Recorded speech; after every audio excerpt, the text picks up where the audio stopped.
ഇതാ വഴിയല്ലേ? ആത്തെന്തായിരുന്നു പരിപാടി? അമ്പലത്തിലൊരു വഴിപാടിന്റെ കാര്യം പറഞ്ഞു. വഴിപാടായിരുന്നല്ലോ, നല്ല കാര്യമായിട്ടായിരുന്നല്ലോ. തോന്നിയസം പറയരുത്. തോന്നിയ ദിവസം കാണിച്ചിട്ട് ആ പാവം ജവാന്റെ ഫോട്ടോയില് മാലിട്ട് ചന്ദനത്തിലെത്തിക്കണോ അല്ലേ? പുരുഷേട്ടനെങ്ങാനും അറിഞ്ഞാ പിള്ളേച്ചന്റെ ഫോട്ടോയില് മാലിട്ട് ചന്ദനത്തിലെത്തിക്കേണ്ടി വരും. വീട്ടിൽ വെച്ച് ചതറിക്കും. നാട്ടുകാരെ വിളിച്ചു കൂട്ടിട്ട് മോൻ എന്ത് കിട്ടും? എനിക്കൊന്നും കിട്ടില്ല, പിള്ളേച്ചന് കിട്ടും. നല്ല അസല് പുതുക്ക്. വലിയ നിലവിലുള്ള ആളല്ലേ, എല്ലാരും ഒന്ന് അറിയട്ടെ എന്ന്. നീ എന്റെ മാനം കളയരുത്. നിനക്ക് എന്ത് വേണേലും ഞാൻ തരാം. എന്ത് തരും? എന്ത് വേണം?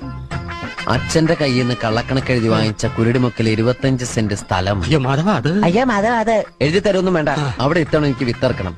അതെന്റെ ഒരു മോഹം. ഞാൻ പടാവല വിട്ടിരിക്കുക. ആയിക്കോട്ടെ, അത് വിറ്റ് കഴിഞ്ഞാൽ എനിക്ക് വിത്തറക്കാലോ. ഇറക്കാം. പുറപ്പാടാം. പോകാൻ വരട്ടെ. ഇതൊക്കെ മറക്കാതിരിക്കാൻ ഞാനൊന്നും കൂടെ തന്നാലോ? വേണ്ട, ആരും കാണൂല. വേണ്ടെന്നേ. എന്നാ ചാടിക്കോ മോനെ. ഇന്ന് നീ അവിടെ കക്കാൻ കയറരുത്. ഇന്ന് അവിടുന്ന് എന്തെങ്കിലും പോയ നാളെ അത് എന്റെ തലയിലാവും. എന്നാ മറ്റന്നാളാവാം. അതിന്റെ പിറ്റേന്ന് എന്റെ തലയിലാവും. സ്ഥിരാണല്ലേ?